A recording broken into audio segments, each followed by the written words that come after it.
এই শবে বরাত আসছে, আর কদিন বাকি? আর 7-8 দিন বাকি।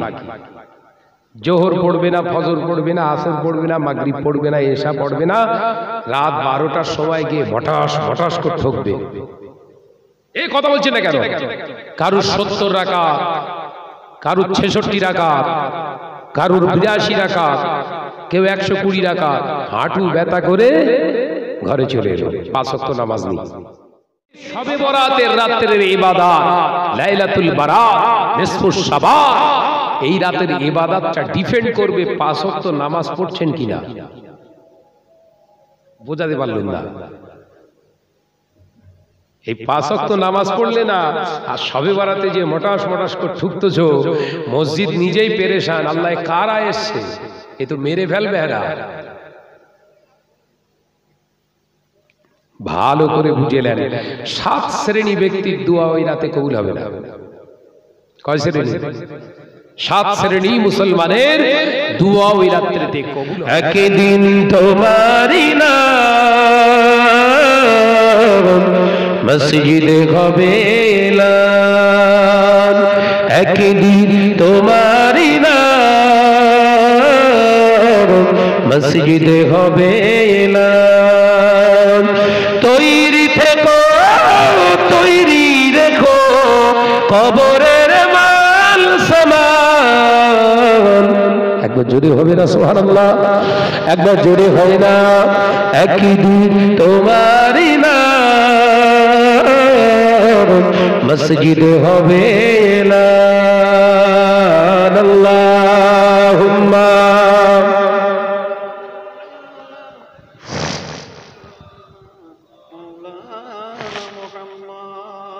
ওয়ালা আলি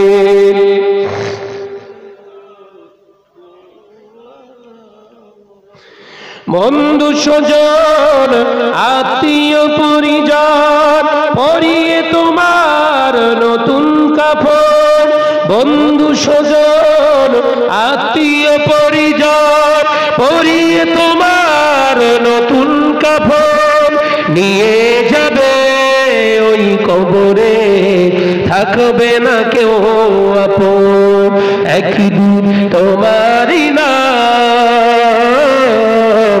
মসজিদে হবে এলান, একদিন তোমারি নাম মসজিদে হবে এলান। আল্লাহুম্মা সাল্লি আলা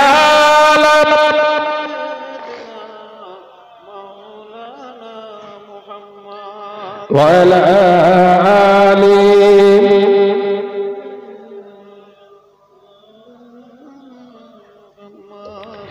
টাকা কড়ি গাড়ি বাড়ি থাকবে না কেউ সঙ্গে তোমার। টাকা কড়ি গাড়ি বাড়ি থাকবে না কেউ সঙ্গে তোমার।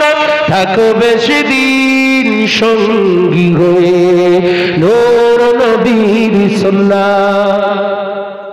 জোরে হবে না? নারে তাকবীর, নারে তাকবীর।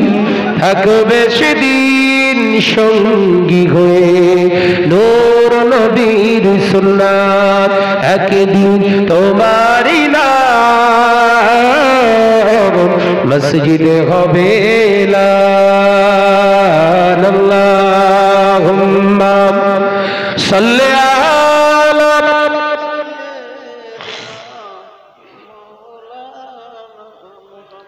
ওয়ালা আলি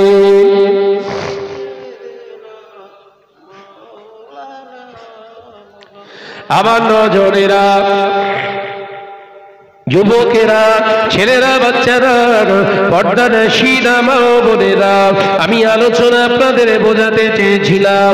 আল্লাহ কোরআনে জানিয়েছে, ইয়া আইয়ুহাল্লাযীনা আমানু, হে আমার বিশ্বাসী সম্প্রদায় বান্দারা, আতিউল্লাহ, আমি আল্লাহ আমার ইতাআত তোমরা করো, ওয়া আতিউর রাসূল, আমার হাবিবের ইতাআত তোমরা করো, ওয়া উলিল আমরি মিনকুম, ওই সমস্ত আলেমে দ্বীনের আলেমের সোহবতে তোমরা যাও, ওই সমস্ত আলেমে দিনদের তোমরা মানবে, তাদের কাছে যাবে যাদের কাছে আতিউল্লাহ, আমি আল্লাহ আমার ইতাআত আছে, ওয়া আতিউর রাসূল, আমার হাবিবের ইতাআত আছে।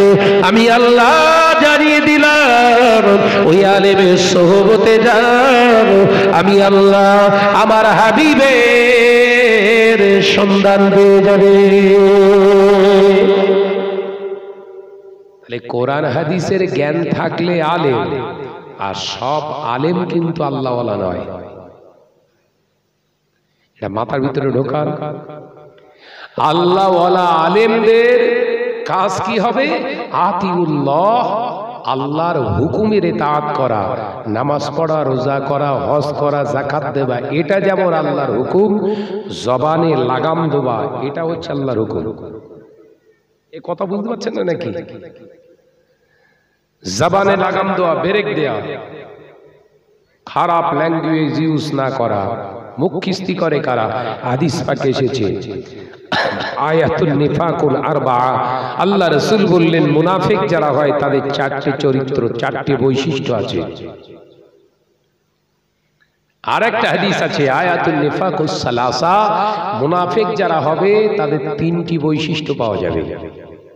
আল্লাহ রাসূল বললেন প্রথম, ইজা হাদ্দাসা কাযিবা, তারা যখন কথা বলবে মিথ্যা কথা বলবে। কথা বুঝতে পারছেন না? প্রথম মিথ্যা কথা বলবে। দ্বিতীয় নাম্বার আল্লাহ রাসূল বললেন মুনাফিক যারা হবে, কপটতা ব্যক্তি যারা হবে, তারা কি করবে? ওয়াদা করে ওয়াদা খেলাফ করবে। আপনাদের কাছে টাকা পয়সা তুলে দিয়ে বললাম, ওয়াদা করলাম ভাই আমি একটা মাদ্রাসা বানাবো, এ কথা বুঝাচ্ছেন না? টাকা পয়সা টয়সা তুলে নিয়ে মাদ্রাসা বানানোর নাম করে নিজের নামে জমি কিনে বসলাম। ওয়াদা খেলাফ হয়েছে না হয়নি? এই কথা বলছেন না কেন? ওয়াদা খেলাফ শুধু নয়, আল্লাহ রাসূল বললেন আমানতের খেয়ানত করবে।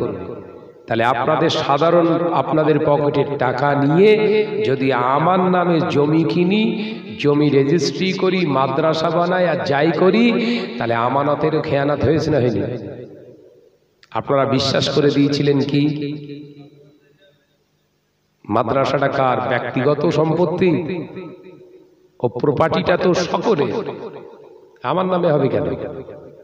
হ্যাঁ, দলিলে লেখা থাকবে সম্পাদক বরাবরে, কমিটির সম্পাদক বরাবরই নাম পরিবর্তিত হবে, লিল্লাহিয়াতে থাকবে তো।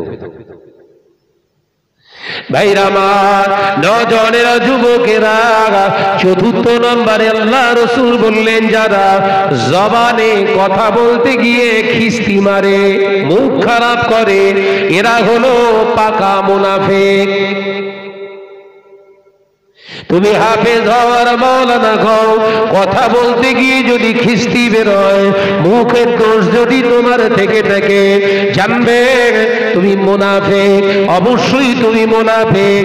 ও নজনেরা, মুরব্বিয়ানগণেরা, সোনার নবী, দয়ার নবী রাহমাতাল লিল আলামিন 63 বছরের জিন্দেগি গুজরান করে গিয়েছে দুনিয়ায়। বিবি, ছেলেপুলা, ব্যবসা বাণিজ্য, রাষ্ট্রনায়ক, দুনিয়ার বিচারক, সব দায়িত্ব নবী পালন করলেন। জীবনে কোনদিন মিথ্যা বলেননি। আমার নবী জীবনে কোনদিন মুখ থেকে খারাপ কথা বার করেননি। নবীকে মেরেছে তায়েফের ময়দানে, তায়েফে মেরে মেরে আমার নবীর জুব্বা মুবারাকটা রক্তে রঞ্জিত হয়ে গেল, লাল হয়ে গেল। আমার নবী তায়েফের ময়দানে বেহুশ হয়ে পড়ে গেল। কাফেরেরা মনে করল আমার নবী আর জিন্দা নাই, মারা গিয়েছে, ইন্তেকাল হয়ে গেছে। কাফেরেরা ফেলে রেখে পালিয়ে গেল। আল্লাহর ফেরেশতা জিবরাইল আলাইহিস সালাম এসে রাসূলুল্লাহর শিয়রের কাছে মাথার কাছে এসে কাঁদতে লাগলেন। আল্লাহর নবীর সাহাবী নয়, নবীর ফেরেশতা, আল্লাহর ফেরেশতা প্রিয় জিবরাইল আলাইহিস সালাম আল্লাহর নবী মাথা মোবারকের কাছে এসে দাঁড়িয়ে দাঁড়িয়ে কচি বাচ্চার মতো কাঁদছে। আল্লাহর নবীর জ্ঞান ফিরে পেলেন। নবী আমার তায়েফের ময়দানে জ্ঞান ফিরে পেয়ে চতুর্দিকে দেখতে লাগলেন, কান্নার আওয়াজ পেলেন। আল্লাহ নবী বললেন, কে কাঁদে, কে আমার জন্য এত দয়া দেখায়? আল্লাহ নবী যখন ফিরে তাকালেন, জিবরিল আলাইহিস সালাম তিনি দাঁড়িয়ে দাঁড়িয়ে কাঁদে। আল্লাহ নবী বললেন, ভাই জিবরিল হাবিব, সালাম দিলে, ও ভাই জিবরিল হাবিব, কি ব্যাপার কাঁদছো? ইয়া রাসূলুল্লাহ, হাবিবাল্লাহ, ওই তায়েফের মানুষগুলো এত নির্দয়, এতটা নিষ্ঠুর, এতটা পাষণ্ড, আপনি দয়ার নবী রাহমাতাল লিল আলামিন, আপনাকে মেরে মেরে গোটা চেহারার জুব্বা মোবারকটা লাল করে দিয়েছে। হুজুর, আপনাকে মারা গিয়েছে বলে ফেলে রেখে পালিয়ে গিয়েছে। আল্লাহ হুকুম দিয়েছে আমাকে, এবার আপনি অনুমতি দিন, এই তায়েফবাসীর একটা বাচ্চাকেও আমি বাঁচিয়ে রাখবো না। গোটা তায়েফে দুই সাইডের পাহাড় দিয়ে গোটা তায়েফবাসীকে আমি ধূলিসাৎ করে দেব। আল্লাহ নবী বললেন, অমন কথা বলো না, ও ভাই জিবরিল আমিন, অমন কথা বলো না, আমি হলাম রাহমাতাল লিল আলামিন। ওরা চেনে না, ওরা আমাকে না জেনে মেরেছে, ওদেরকে যদি তুমি মেরে দাও, এই তায়েফের জমিনে কে আমার আল্লাহকে আল্লাহ বলে ডাকবে? নারায়ে তাকবীর, নারায়ে তাকবীর, মিলাদুন নবীর জলসা। বেরো না। জিবরিল আমিন মারলে তো সব শেষ হয়ে যাবে। তাহলে জমিনের উপরে, তায়েফের জমিনে আল্লাহ বলার আর কেউ থাকবে না। জিবরিল আমিন, তুমি মেরো না, আমি অনুমতি দিতে পারবো না। ইয়া রাসূলুল্লাহ, হাবিব আল্লাহ, আপনার নালায়েন শরীফের নিচে, জুতা মোবারকের নিচে রক্ত জমাট বেঁধেছে। ইয়া রাসূলুল্লাহ, ওরা মেরেছে আপনাকে, এত পরিমাণে মেরেছে, কদম মোবারকের নিচে জমাট বেঁধেছে রক্ত।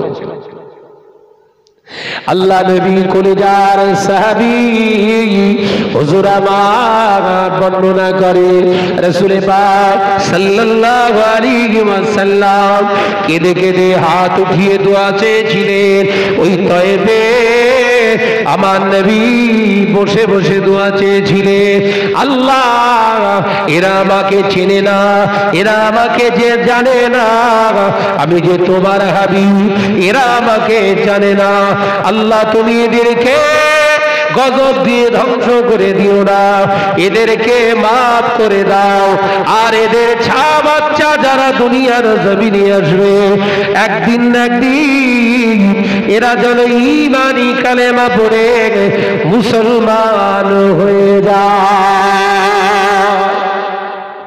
হাজী সাহেবরা হজে গেলে সব ওই তায়েফে যায়। মক্কা শরীফে তায়েফের দূরত্ব প্রায় 150 কিলোমিটার রাস্তা। বুঝতে পেরেছেন? 150 কিলোমিটার রাস্তা। ওখানে যায় হাজী সাহেবরা, কাঁদে, যে জায়গায় বসে আমার রাসূলুল্লাহ খুন মোবারক বেহেছিল, ঝরেছিল, ওই জায়গাটা এখনো আছে। হাজী সাহেবরা গিয়ে, ওই সিগারেট হাজি না বলো, হালাল টাকায় হজ করতে গিয়েছে যারা, ওই তায়েফের জমিনে যাওয়ার সঙ্গে সঙ্গে পাগলের মতো কাঁদতে থাকে। সিগারেট হাজি না, আরো হাজি আছে, মার্কেটিং হাজি, মার্কেট করতে যায়, আছে না? না, জোরে বলেন না। কি কিনলে ভালো হয়? আরে বাপ রে বাপ, এটা লিখছে, ওটা লিখছে, বউকে আবার ভিডিও কলে দেখাচ্ছে, দেখো দিন, এই লিখছি, ঠিক আছে তো? হ্যাঁ হ্যাঁ, ঠিক আছে। বউ এখান থেকে সলিউশন দিচ্ছে, সেই সলিউশন অনুযায়ী ওখানে মার্কেট চলছে। হাজি যে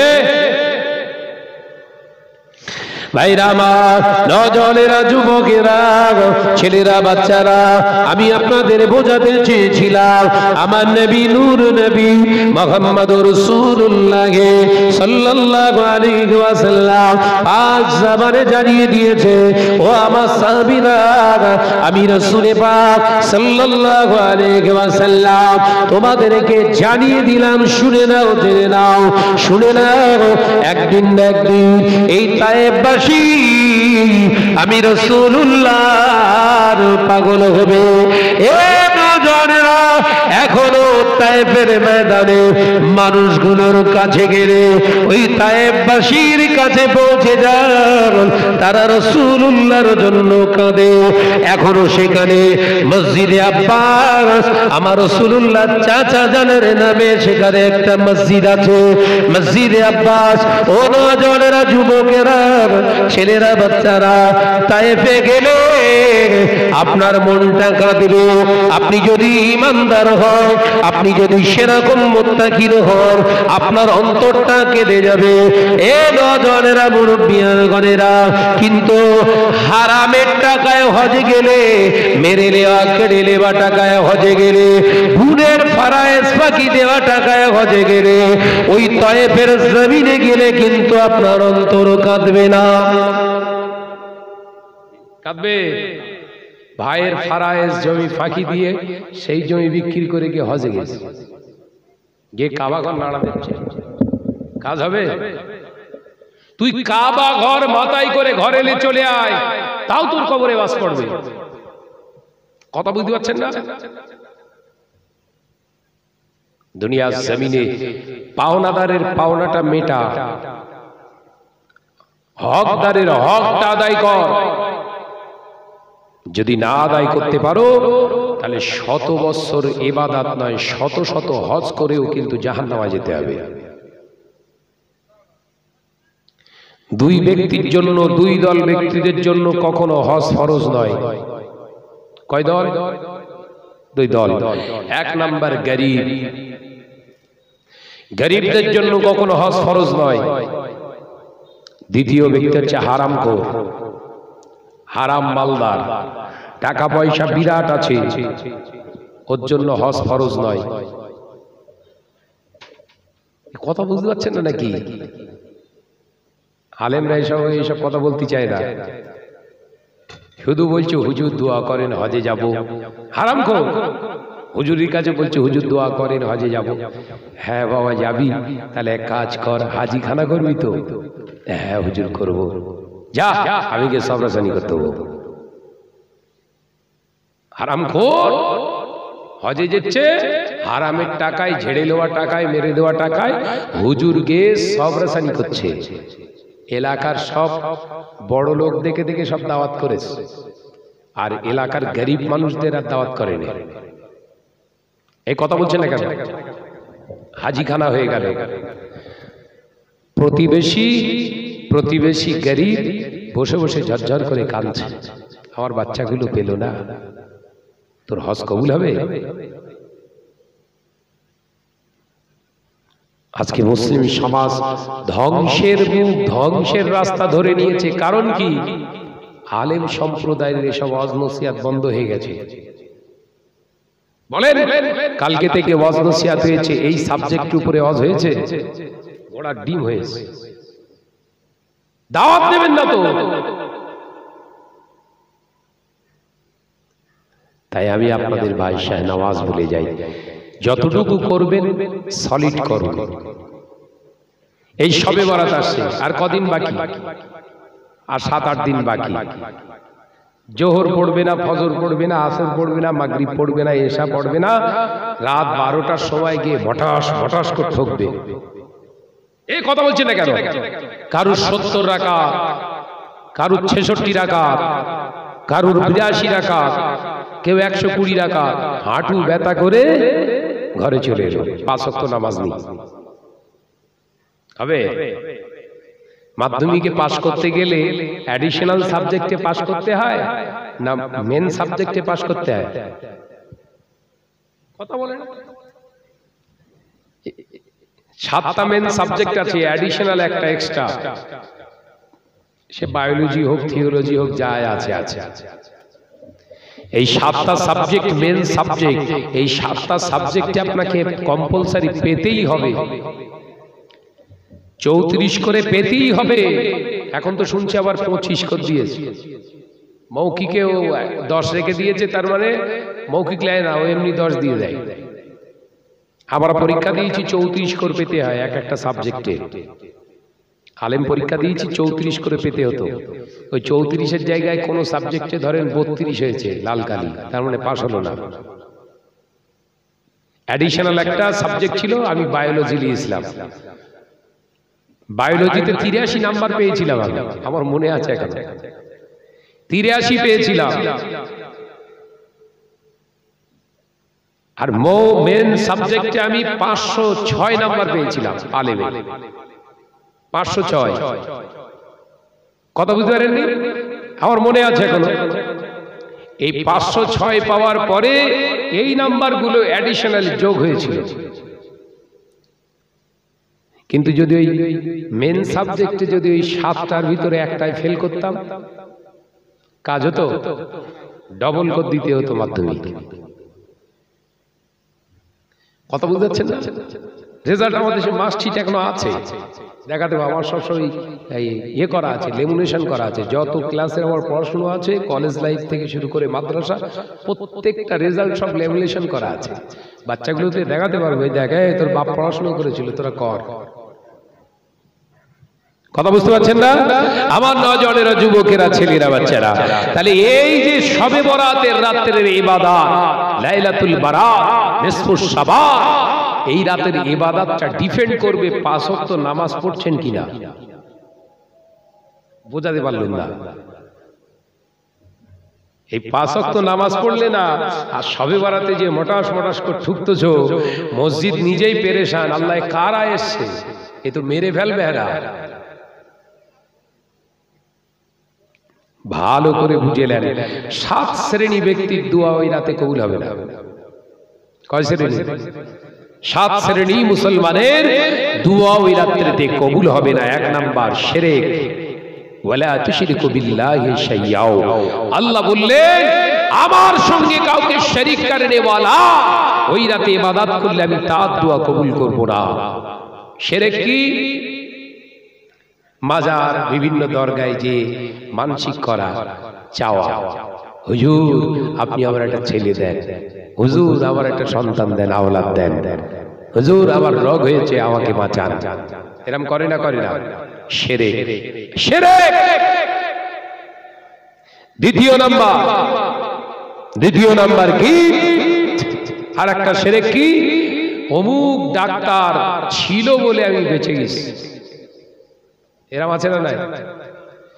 এই ওষুধটা না খেলে আমি বাঁচবো না, এই ওষুধই আমায় বাঁচিয়ে রেখেছে। শিরক। কথা বুঝতে পারছেন না নাকি? এরম কিছু মুসলমান বলে না? বলে না?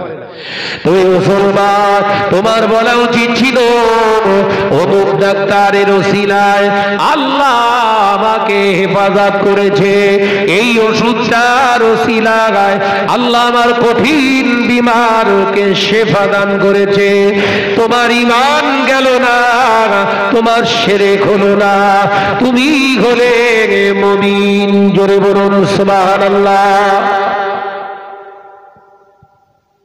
আর একটা শিরক বলবো, জ্ঞান রাখেন। আগামীকাল কলিকাতা আবহাওয়া আলিপুর দপ্তর বলে দিয়েছে, আবহাওয়া দপ্তর বলে দিয়েছে আগামীকাল বৃষ্টি হবে। মাথায় ঢোকাতে পারলুম না। বৃষ্টি দেয় কে? মালিককে। ও যে বলছে, ওই যে আবহাওয়া দপ্তর বলে দেয় হতে পারে, নট শিওর। ওরা বলছে না? বলে না? কিন্তু কাঙালের ছেলে কি বলে? গরুখোর, এ তো শিওর ঝাড়ছে, হে ধান কাটিস রে, সর্ষে কাটিস রে, কালকে বৃষ্টি হবে। এ পাকা বেঈমান। আমি আলোচনা বোঝাতে পারলাম না। আপনার অসুবিধা হচ্ছে কি বাবা? ভাইরা আমার, ঈমান বাঁচান। ঈমান বড় কিমতি জিনিস। ঈমানটা যদি চলে যায়, ঈমানটা যদি চলে যায়, ওই অবস্থায় নামাজ পড়ুন, রোজা করুন, হজ করুন, যাকাত দেন, বড় মসজিদ বানান, মাদ্রাসা বানান, টোটাল ইবাদতটাই কিন্তু চোনা পড়ে গেল। ওই ইবাদত আপনাকে বাঁচাতে পারবে না। ঈমানটাকে আগে মজবুত করুন। ঈমান মজবুত করে সামান্য আমল করুন, ওই আমলটায় আল্লাহ খুশি হয়ে নাজাত দান করে দেবে। কথা বুঝতে পেরেছেন বাপ? আমি শুনছিলাম এই জায়গায় মাটি দিয়েছে, ছেলেদের একটা বিরাট বৃহৎ পরিকল্পনা। আমি এসে খুব খুশি হয়েছি। আল্লাহদের এই পরিকল্পনাকে কবুল করেন বলুন আমিন। এই জায়গাটায় একটা বক্তব্য হবে, দরকার আছে না? না, আমি ভাইদেরকে বলছিলাম আমরা ফুরফুরা দরবার শরীফের বক্তব্য খুলেছি, এদেরকে বলছিলাম আপনাদেরও জেনে নেন, আপনারা শুনেছেন কি জানি না, আমরা ফুরফুরা শরীফের বক্তব্য খুলেছি জানেন তো?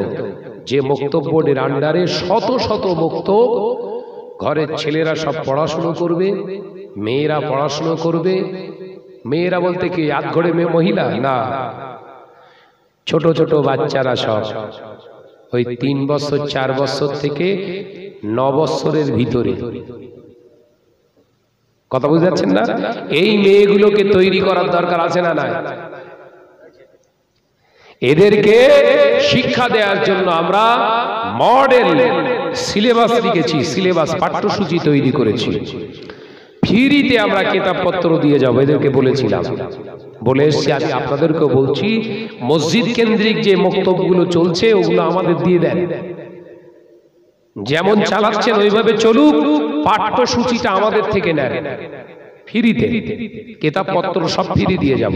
এবং সব থেকে আনন্দের বিষয় হলো যে কিতাবটা আপনার বাচ্চারা পড়ছে, ওই কিতাবটা সাধারণ মানুষের পকেটের টাকা না, সব আলেমদের পকেটের টাকায়। একবার জোরে বলুন সুবহানাল্লাহ। কথা বুঝতে পেরেছেন? আমরা ফ্রিতে দেবো সব। যে 4টে সাবজেক্ট থাকবে, 1 নাম্বার সুন্দর করে কোরআন তেলাওয়াত করতে শেখা, 2য় নাম্বার আদব শেখা, 3য় নম্বর আকীদা আকায়েদের উপরে মাসলা মাসাইল শেখা, আমরা হানাফি মাযহাবের মানুষ, মাসলা মাসাইল শেখা, আর 4র্থ নম্বর দাদা হুজুর আল্লামা হুজুরের একটু জীবনীটা শেখা। দরকার আছে না? নাই।